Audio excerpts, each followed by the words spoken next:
Hello friends, इस video में मैं डिस्कस करने वाला हूं ड्यूअल स्टार्टर कंट्रोल ड्राइंग के बारे में कि किस तरह से हम कंट्रोल ड्राइंग या पावर ड्राइंग को देख करके किस तरह से हम वायरिंग करेंगे। स्टेप बाय स्टेप एक एक वायर को इस वीडियो में समझेंगे। तो ये देखिए, मैं एक सिंपल ड्राइंग बनाया हूं जिसमें पावर सर्किट और कंट्रोल सर्किट को दिखाया हूं, जिसमें contactor with overload relay, auto manual switch, start और स्टॉप पुश बटन के थ्रू बनाया हूं। तो इसमें वायरिंग को समझेंगे और नेक्स्ट वीडियो में मैं वायरिंग करके लाइव दिखाऊंगा। तो चलिए स्टेप बाय स्टेप एक एक वायर को समझते हैं। तो ड्राइंग देखने से पहले हम लोगों को जो ड्राइंग में इलेक्ट्रिकल सिंबल्स यूज होता है, जैसे ए सिंबल हो गया, ए हमारा सिंबल हो गया, ए सिंबल हो गया, ए हमारा सिंबल हो गया, ए हो गया, तो इसका क्या नाम है, एक कहाँ का सिंबल है। सिंबल के बारे में मैं ऑलरेडी यूट्यूब पे वीडियो बना के डाल चुका हूँ, जो कि ज़्यादातर हमारा कंट्रोल ड्राइंग में यूज होता है। अगर वीडियो नहीं देखे हैं तो मेरे चैनल पे जाकर देख सकते हैं। तो चलिए एक एक वायर को समझते हैं। तो ये देखिए, हमारा मेन सप्लाई आ रहा है, पैनल में आ रहा है। मान लीजिए पैनल बना रहे हैं आप, उसमें बस वायर यूज कर रहे हैं। तो मेन सप्लाई हमारा आर, वाई, बी और N neutral, R phase, Y phase, B phase और न्यूट्रल आ रहा है। मेन सप्लाई बस वायर में आ गया। अब वहां से हम क्या करेंगे, वहां से एक एक वायर उठाएं, उसको फेरुल नंबर आप कुछ भी दे सकते हैं। मैं R1, Y1, B1 दे दिया हूं, R1, Y1, B1। ये कहां पर आ गया, हमारा MCB में आ गया, MCB में आ गया, MCB के इनपुट में आ गया। अब MCB का आउटपुट निकल रहा है, कहां पर जा रहा है, एक देखिए यहाँ पर लिख दिया हूँ TP-MCB, ये TP-MCB लगा हुआ है। यहाँ से हमारा 1R1, 1Y1, 1B1 निकल के कहाँ जा रहा है, हमारा कॉन्टेक्टर के इनपुट में। यहाँ से हमारा कॉन्टेक्टर से ओवरलोड रिले कनेक्ट है, तो ओवरलोड रिले हमारा आउटपुट दे रहा है 1R1, 1Y1, 1B1। Ferrule number आप कुछ भी डाल सकते हैं। यहाँ से हमारा ओवरलोड रिले आउटपुट दिया, ये हमारा टर्मिनल पे चला गया। अब यहाँ से आप मोटर थ्री फेस का मोटर कनेक्ट कर सकते हैं, जो भी आपको थ्री फेस का चलाना हो वो कनेक्ट कर सकते हैं। तो यहाँ पर OL का मतलब हो गया ओवरलोड रिले, यहाँ C का मतलब हो गया कॉन्टेक्टर। उसके बाद हमारा ये पावर वायरिंग कंप्लीट हो गया। अब हम कंट्रोल वायरिंग की तरफ चलते हैं। तो ये देखिए, हमारा यहाँ न्यूट्रल आ रहा था, न्यूट्रल को N का मतलब हमारा न्यूट्रल हो गया। उसके बाद यहाँ पर देखिए एक सिंबल है, इसको हम क्या बोलते हैं, न्यूट्रल लिंक। तो यहां से दूसरे सिरे से हमारा 1K0, फेरुल नंबर आप कुछ भी डाल सकते हैं, मैं 1K0 डाला हूं। तो यहां से निकल के हमारा ए नीचे चला गया। अब देखिए एक एक वायर समझते हैं कि कहां कहां से कौन सा वायर किस तरह से हमारा सर्किट चलता है। तो ये देखिए KS1 वायर कहां से आ रहा है, किस तरह से हमारा सर्किट चल रहा है। तो KS1 वायर जो है SPPR से आ रहा है, जो एक सिंगल फेसिंग प्रोटेक्शन रिले होता है। आपको चाहिए तो आप डायरेक्ट वायरिंग कर सकते हैं, SPPR नहीं लगा सकते हैं, तो यहाँ से आप डायरेक्ट एक MCB लगा के डायरेक्ट फेस लेके कर सकते हैं। तो अगर SPPR लगाते हैं तो एक तरह से वो सेफ्टी डिवाइस के रूप में कार्य करता है। जैसे हमारा आगे से सिंगल फेसिंग होता है तो हमारा आउटपुट नहीं देता है और हमारा कंट्रोल सिस्टम चलता ही नहीं है। तो SPPR के बारे में मैं ऑलरेडी यूट्यूब पे वीडियो बना के डाल चुका हूँ, मेरे चैनल पे जाकर देख सकते हैं। और मैं जल्दी SPPR के बारे में डिटेल से वीडियो बनाऊंगा। तो KS1 हमारा फेस आ गया। अब आप फेस यहाँ से भी ले सकते हैं, अगर आपको SPPR नहीं लगाना है तो फेस हमारा आ गया। तो 6 एम्पियर SP-MCB, जो KS1 आया SPPR से, तो 6 एम्पियर का SP सिंगल पोल का MCB लगा है। यहाँ से दूसरे सिरे से हमारा 1K1 निकल रहा है, 1K1 हमारा यहाँ ऊपर आ गया। अब एक एक वायर को देखिए कहाँ कहाँ पर जा रहा है। 1K1 हमारा फेस आ रहा है, यहाँ से फेस कहाँ पर आया, कहाँ पर देंगे, OLR ओवरलोड रिले के NC पॉइंट पे। ओवरलोड रिले का जो 95 और 96 नंबर होता है वो NC पॉइंट होता है, और 97 और 98 नंबर जो होता है वो NO पॉइंट होता है। नॉर्मली ओपन होता है, ये 95 और 96 नॉर्मली क्लोज NC पॉइंट होता है।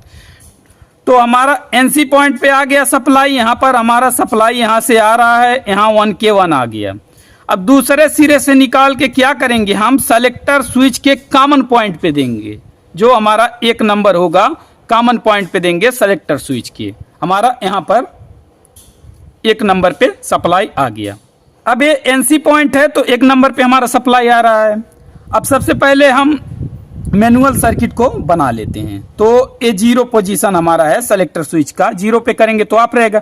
जैसे A2 2 नंबर पे हम घुमाएंगे, A2 यहाँ पे निकलेगा सप्लाई, यहाँ से हमारा एक वायर आएगा 1K4, फिर उन नंबर आप कुछ भी डाल सकते हैं, मैं 1K4 डाल दिया।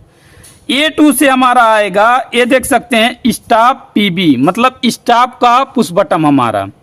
तो ONC हमारा होता है, एक सिरे पे आया 1K4, दूसरे सिरे से 1K5 निकल के कहाँ पर जा रहा है, स्टार्ट के पुश बटन में और कॉन्टेक्टर के एनो पॉइंट पे, कॉन्टेक्टर का एनो पॉइंट पे एक सिरे पे गया। अब देखिए स्टार्ट के पुश बटन के दूसरे सिरे से और दूसरे सिरे से क्या निकल रहा है 1K6 से, और कॉन्टेक्टर के एनो पॉइंट के दूसरे सिरे से यहाँ से भी 1K6 निकला। ये कहाँ पर जा रहा है हमारा, कॉइल पे आ गया, कॉइल पे आ गया। और साथ में हमारा कहाँ गया, ये हमारा साथ में इंडिकेटर, रेड ऑन इंडिकेटर लगा हुआ है इसमें, तो रेड के इंडिकेटर पे आ गया। और साथ में एक टर्मिनल पे चला गया एक वायर। 1K6 कहाँ पर गया, कॉन्टेक्टर के एनो पॉइंट पे, पुश बटन के स्टार्ट पुश बटन के दूसरे सिरे से निकला। उसके बाद एक हमारा टर्मिनल पे चला गया और एक हमारा कॉइल पे चला गया और एक हमारा ऑन के इंडिकेटर पे चला गया। ये हमारा कंप्लीट हो गया।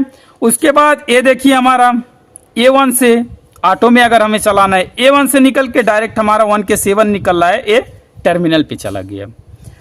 उसके बाद ये हमारा कंप्लीट हो गया। उसके बाद ये देखिए 1K1 हमारा एनो पॉइंट पे भी आ रहा है, यहाँ हमारा फेस आ रहा है, एनो पॉइंट पे आ रहा है। और ये हमारा जो है ओवरलोड रिले का एनो पॉइंट है, तो यहाँ पर आ गया। दूसरे सिरे से निकला 1K8, ये येलो ट्रिप का इंडिकेशन लगा है, तो ये ट्रिप का इंडिकेटर है, तो यहाँ पर आ गया। दूसरे तरफ से न्यूट्रल आ रहा है, इसमें भी दूसरे तरफ से न्यूट्रल आ रहा है, कॉन्टेक्टर में भी A2 पे हमारा कॉइल पे न्यूट्रल आ रहा है। तो किस तरह से सर्किट वर्क कर रहा है, हमारा यहाँ फेस आया, यहाँ से हमारा फेस यहाँ आया, ANC है इसलिए हमारा फेस यहाँ पर आ रहा है। अब हम सेलेक्टर स्विच को 2 नंबर पे घुमा दिए, 2 नंबर मतलब मैनुअल में कर दिए A2 पे, तो 2 नंबर पे घूम गया, तो यहाँ फेस आ रहा था, तो यहाँ से हमारा यहाँ फेस आ रहा है। यहाँ से क्या हो रहा है, ये हमारा NC push button, red push button होता है, NC पुश बटन है, ये हमारा NC है, स्टॉप का पुश बटन। तो यहाँ से यहाँ भी आ रहा है फेस, यहाँ से डायरेक्ट पास हो रहा है, फेस यहाँ आ रहा है। एक कॉन्टेक्टर के स्टार्ट के पुश बटन जो है एक सिरे पे गया, दूसरा हमारा कहाँ पर गया, कॉन्टेक्टर के एनो पॉइंट पे। अब जैसे ही हम इसको प्रेस करेंगे उस समय क्या होगा, यहाँ से फेस पास होगा, कॉन्टेक्टर पे आएगा और कॉन्टेक्टर होल्ड हो जाएगा। हमारा मैनुअली स्टार्ट है और स्टॉप पुश बटन के थ्रू चलेगा, ये स्टार्ट का पुश बटन है। जैसे ही हम इसको प्रेस करेंगे उस समय हमारा फेस यहाँ पास होगा, कॉन्टेक्टर की कॉइल पे आएगा। यहाँ से देख सकते हैं हमारा डायरेक्ट न्यूट्रल आ ही रहा है कॉइल पे, हमारा जो कॉन्टेक्टर है वो होल्ड हो जाएगा। अब स्टॉप कैसे, मान लीजिए हम इसको प्रेस किए, ANO है तो NC बना, होल्ड हो गया, छोड़ेंगे तो फिर तो ANO ही बन जाएगा ना, तो हमारा कॉन्टेक्टर ऑफ हो जाना चाहिए। तो ये सर्किट चलेगा कैसे, जब हम इसको प्रेस करेंगे हमारा कॉन्टेक्टर होल्ड होगा, उस समय ये देखिए हमारा यही सप्लाई जो है यहाँ पर एनो पॉइंट पे आ रहा है, ये हमारा NC बन जाएगा। जब कॉन्टेक्टर हमारा होल्ड होगा तो एनो पॉइंट हमारा जो है वो NC बनेगा, सप्लाई हमारा यहाँ से पास होगा, ये तो एनो बन जाएगा, दोबारा यहाँ से पास होगा और कॉन्टेक्टर होल्ड रहेगा। अब स्टॉप कैसे होता है, कैसे हमारा कॉन्टेक्टर ऑफ होगा, तो यहाँ जो स्टॉप बटन है ANC है, ये डायरेक्ट हमारा सप्लाई पास कर रहा है, डायरेक्ट सप्लाई पास हो रहा है। जैसे ही हम इसको स्टॉप पुश बटन को प्रेस करेंगे उस समय हमारा एनो बनेगा, उस पल के लिए एनो बनेगा, सप्लाई ब्रेक होगा, उस समय हमारा कॉन्टेक्टर ऑफ हो जाएगा। अब ऑटो में किस तरह से चलता है, अब ऑटो सर्किट को समझ लेते हैं। अब मान लीजिए मुझे ऑटो में चलाना है, तो ऑटो में किस तरह से वर्क करेगा, तो ये हम सेलेक्टर स्विच जो है 1 नंबर पे घुमाएंगे, इसको हम ऑटो में करेंगे। 2 नंबर पे हमारा मैनुअल हो गया, 1 नंबर पे हमारा ऑटो हो गया, तो इसको हम ऑटो में करेंगे। जैसे हम इसको इधर घुमाएंगे उस समय हमारा जो सप्लाई होगा इधर से आएगा, यहाँ तक सप्लाई आ ही रहा है तो यहाँ से आएगा, यहाँ से आया A1 पे आया, यहाँ से देखिए 1K7 का वायर कनेक्ट है, यहाँ से कहाँ पर जा रहा है, टर्मिनल पे। यहाँ से टर्मिनल पे आया, ये देखिए फॉर ऑटो कमांड। अब यहाँ पर आप ऑटो कमांड के लिए क्या यूज कर रहे हैं, सेंसर यूज कर रहे हैं कि फ्लूट स्विच यूज कर रहे हैं। जैसे ही मान लीजिए फ्लूट स्विच यूज कर रहे हैं, जैसे फ्लूट स्विच एनसी बनेगा उस समय हमारा जो सप्लाई यहाँ पर आ रहा है, एनसी मतलब नॉर्मली क्लोज, जैसे ही नॉर्मली क्लोज होगा वैसे ही हमारा सप्लाई यहाँ से पास होगा। आप मान लीजिए फ्लूट स्विच यूज किए हैं, तो जैसे ही हमारा फ्लूट स्विच एनसी होगा उस समय हमारा सर्किट ए कंप्लीट होगा। ये अलग अलग है, A1 के 7 अलग टर्मिनल पे हमारा आ रहा है, A1 के 6 अलग टर्मिनल पे हमारा आ रहा है। अब यहाँ पर हम फ्लूट स्विच यूज किए, जैसे वो एनसी बना, ये सर्किट कंप्लीट हुआ, यहाँ से हमारा सप्लाई पास होगा, फिर एक कॉन्टेक्टर के कॉइल पे आ जा रहा है और यहाँ से न्यूट्रल मिल रहा है, कॉन्टेक्टर होल्ड हो जाएगा। या सेंसर यूज किए हैं, जो भी आपको ऑटो कमांड के लिए यूज करना है यहाँ पर यूज करेंगे। तो हमारा ऑटो में इस तरह से सर्किट वर्क करता है, मैनुअली हम स्टार्ट और स्टॉप पुश बटन के थ्रू चलाते हैं।